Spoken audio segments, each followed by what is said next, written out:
actually it's going to be a quick talk because I wasn't expecting to be talking here today. Why not? You never asked Paul.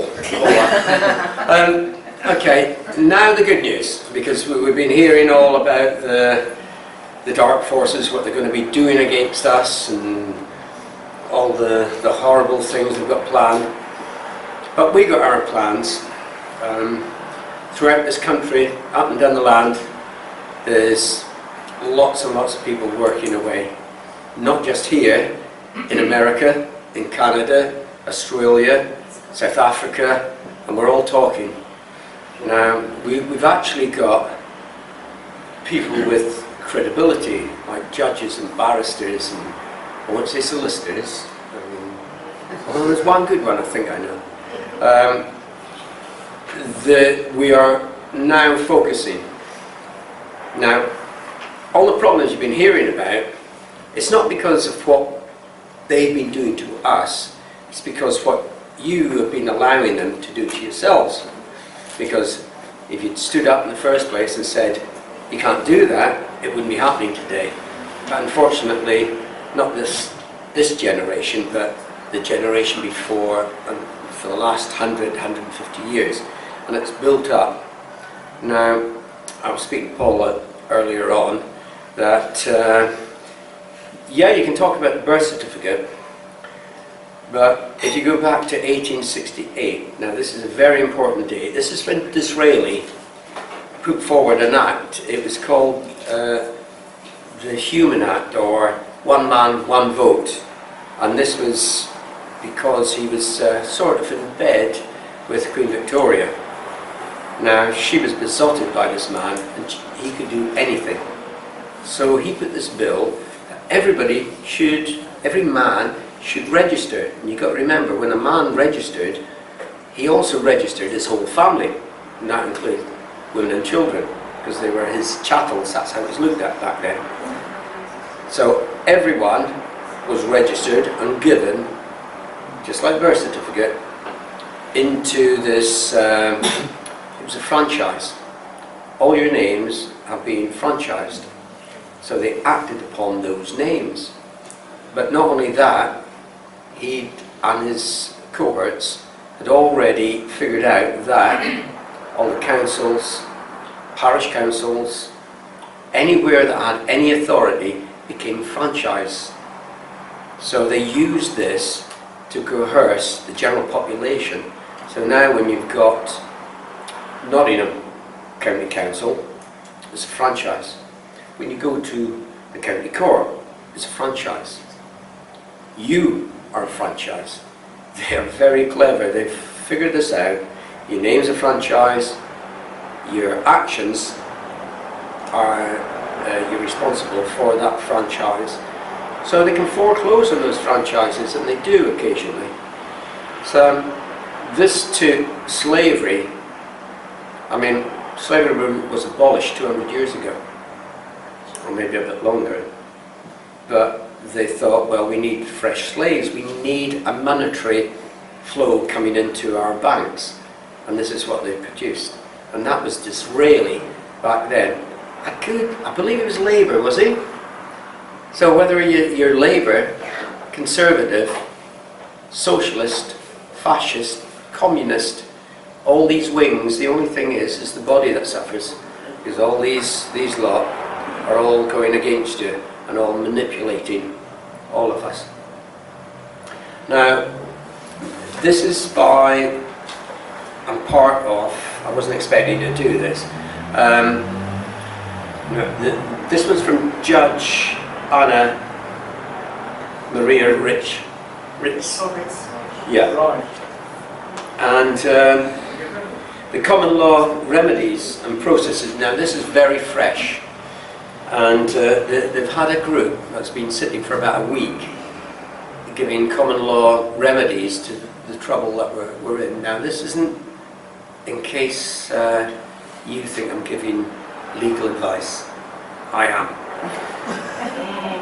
Lawful advice. No, that's right. That's just about to say. It's lawful advice. So this is one thing that they've discovered, and I go along with it, and so does a group of other people. What's been happening, general court processes, everyone and anyone who has been railroaded through the admiralty courts, right? The county court, magistrates court, family court, are all in admiralty law. It's not in common law. So this is a foreign. This is why the Queen is actually in treason. In her 1952 acceptance from the people, that she said she would uphold the Bible and the laws of the land, and she'd gone against the people with this by allowing a foreign jurisdiction into this country. So she's not really the monarch now. She should abdicate. In fact, she's probably not even the monarch now because of the things she's done. So basically, the process is a false presumption that is acting as an agent or representative of a commercial person, that's what they think we all are, and needs to file a note. Now this is what you've got to do. You've got to file a notice of acceptance telling them that they are not, that you are not an agent and are withdrawing any actions that presumes that you are, and a notice of non-representation capacity. So this gets you out of the person. So when you're going into court and you're expecting something to happen, you put out this non-representation notice to the court. It comes in a two-part tandem. One, withdrawing any appearances that you were an agent or acting as an agent for the defendant, which is your legal person, so you're not acting for them. The other clearly stating that you are a third party interventor. So there's the person, there's the man, and you are standing here intervening between the two, telling them that you are a non-agent and withdrawing all actions and presumptions that you are, and that I've just read the same thing again, sorry. The withdrawing any appearance that you were an agent or acting as an agent for the defendant, clearly stating that you were a third-party interventor. Your identity, your third-party interest as, let's say, a John Doe, doing business as John Doe, a British citizen, and operating not on their maritime law, but in jurisdiction of the land. So you send out that to them. You can also issue a notice of non-combatant status. This is what we were talking about, or the last speaker was talking about, that we're all with this military hanging over us. We're all, right now, we're in military occupation. We're under martial law. That's why you can walk into one of these courts, you can have all the evidence you like, but when they want to do what they want to do, it's a military tribunal, it's not a court. And this is why the county courts, especially the magistrates courts, are military courts. You're under court-martial, and when you're under court-martial, they can do what they like to a soldier, and the same as us. So the jurisdiction they messed about with. You're winning in one case, but they're not sitting in the same jurisdiction, and you don't know this. So a non-competent status in which you accept the sections of the Geneva Convention. Some of the stuff will be in American, but I've changed it for ours in places that I could, because it's so new. Geneva Convention. Identifying yourself as a non-competent, and the judge relieves the judge of any obligation to enforce trading with the enemy, because that's what you would be doing. When you go into court, to be trying to have a trade with them, because it's a place of business as well as being a military tribunal. So you're saying, I'll do this, I'll pay these fines. It's trading with the enemy, and you're not allowed to do it.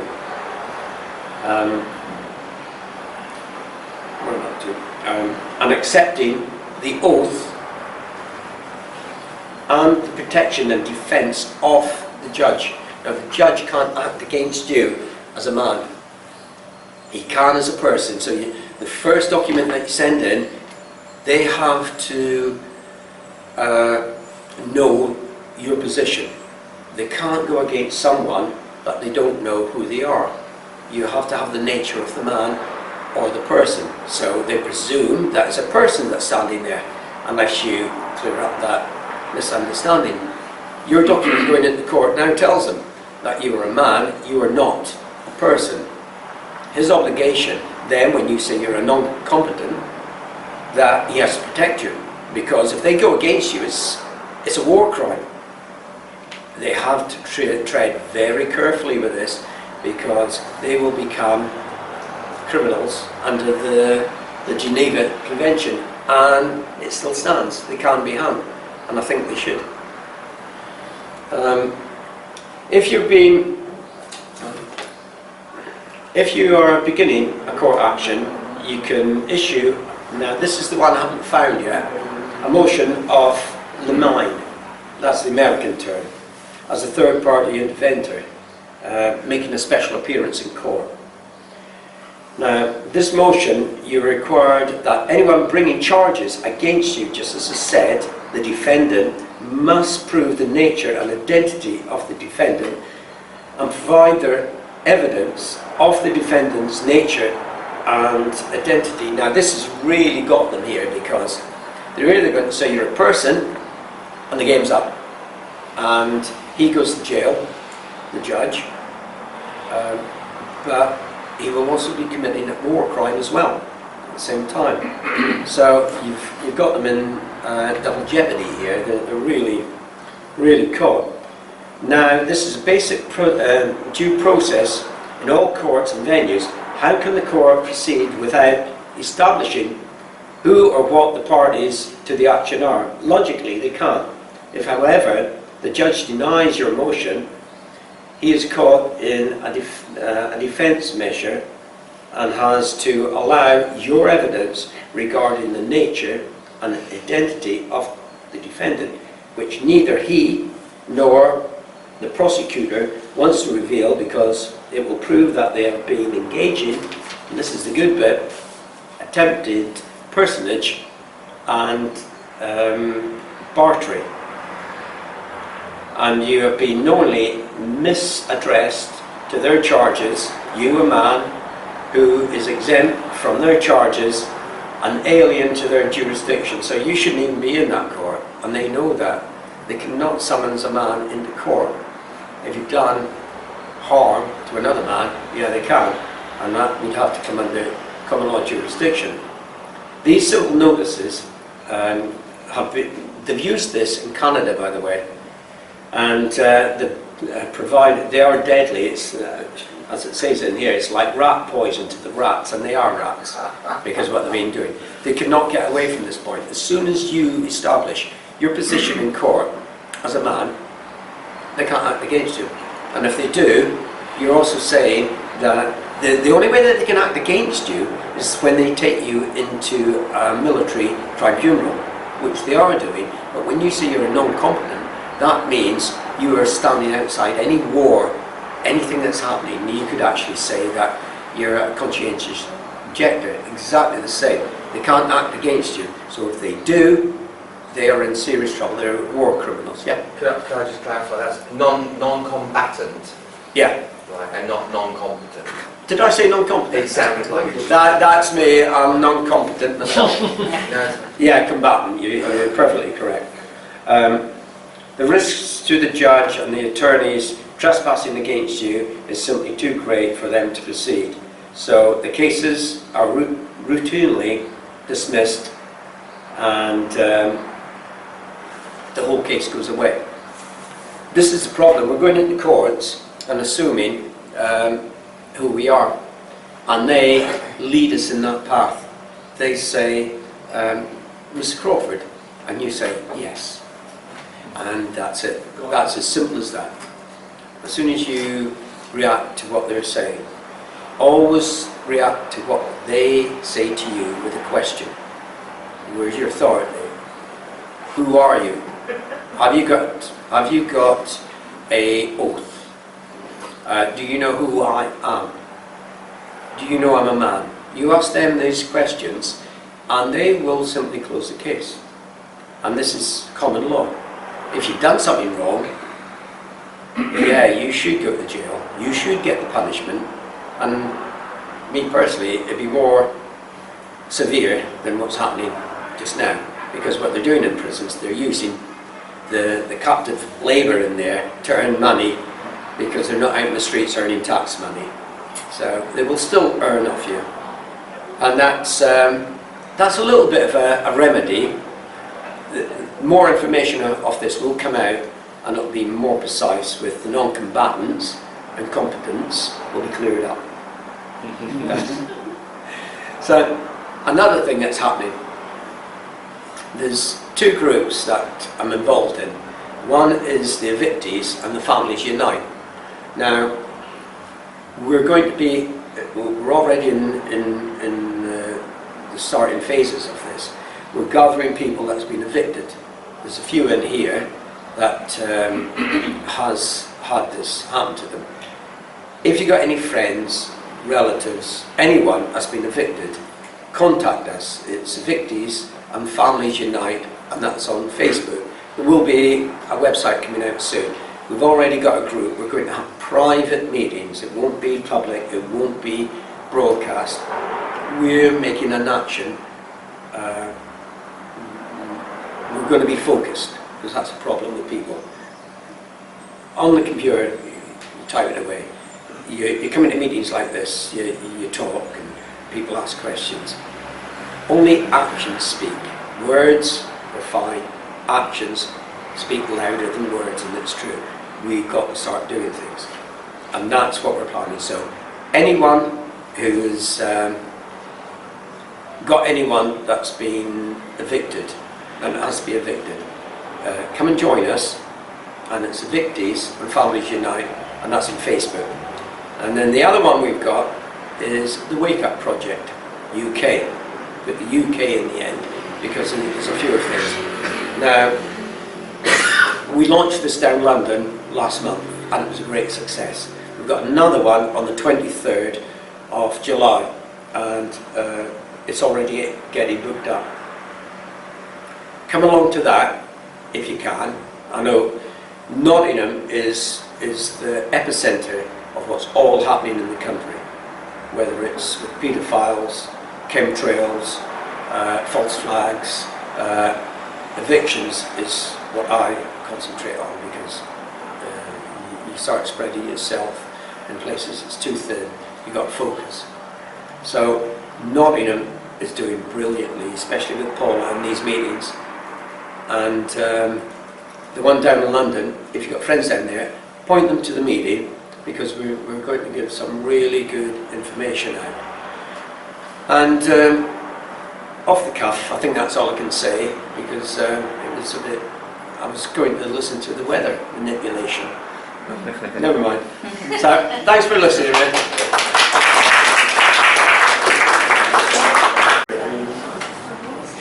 Yeah, now, an update on Guy Taylor. One of the speakers brought him up a few times. Now, I was in court with him. He had I've not seen this before, where somebody of, like us, has had CPS on the stand and had a court clerk on the stand. Now, you're not going to believe that the CPS was actually, if this is a Crown Court, if you had to call a witness, you're either going to be a reluctant witness, a hostile witness, or a witness for you. Well, Guy had a witness from the CPS that was in court that almost became his witness, his best friend. She told the truth. She was only in the job about 3 weeks. She was totally innocent. No, she's not. But she's totally innocent to the besiegers.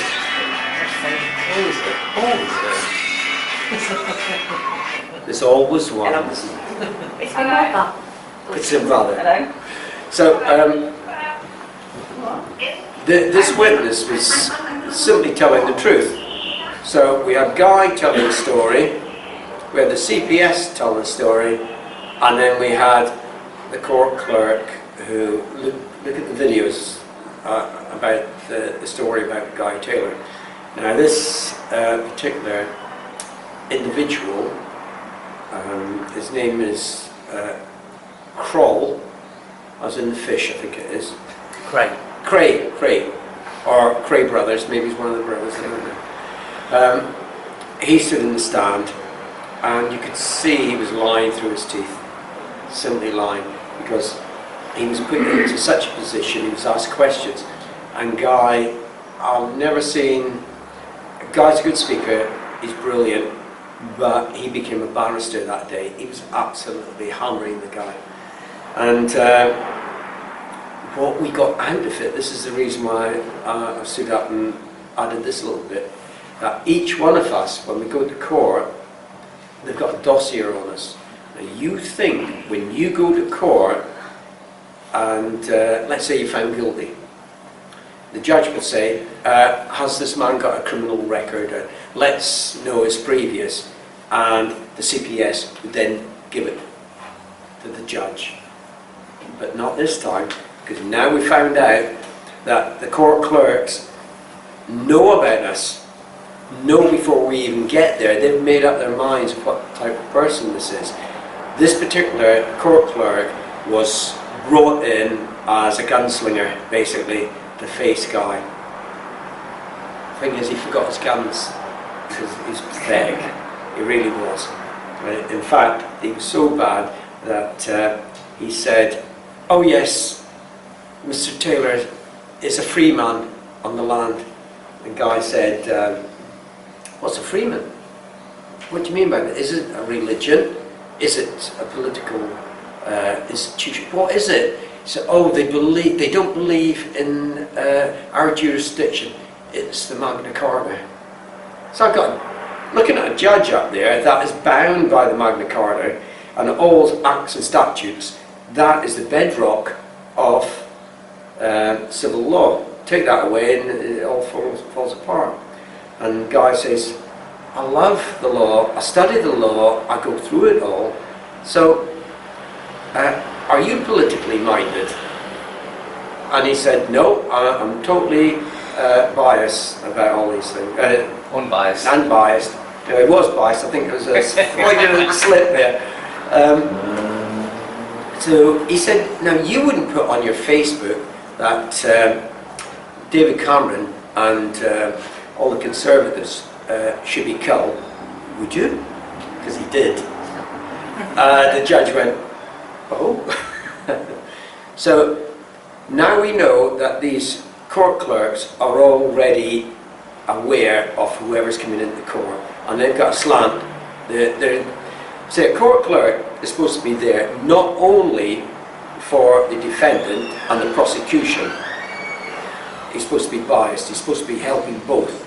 So Guy should have had help of him, but instead he was there to try and get him arrested, and that's what he did.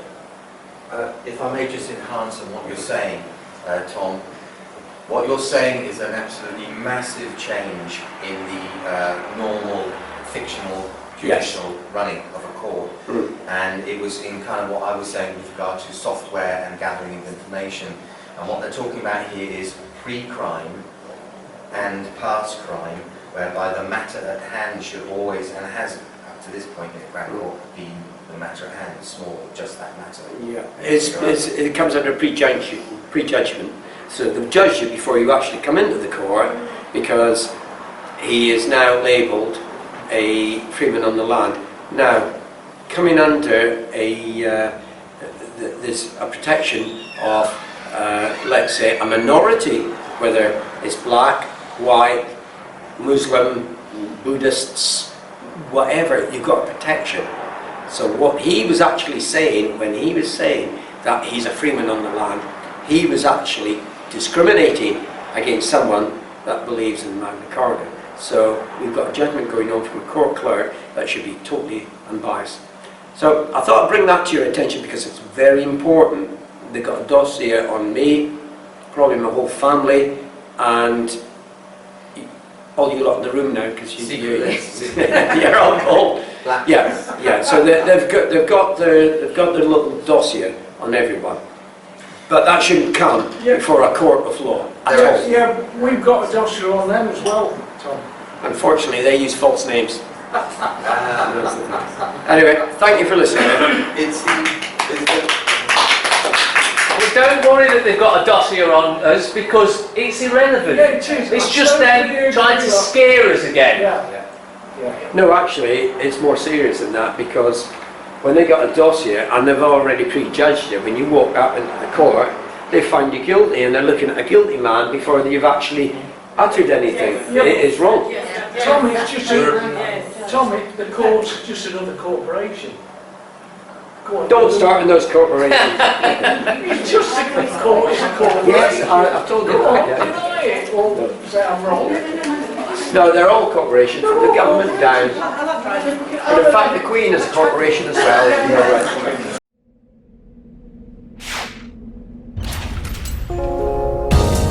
Debt Free TV, in association with GetOutOfDebtFree.org.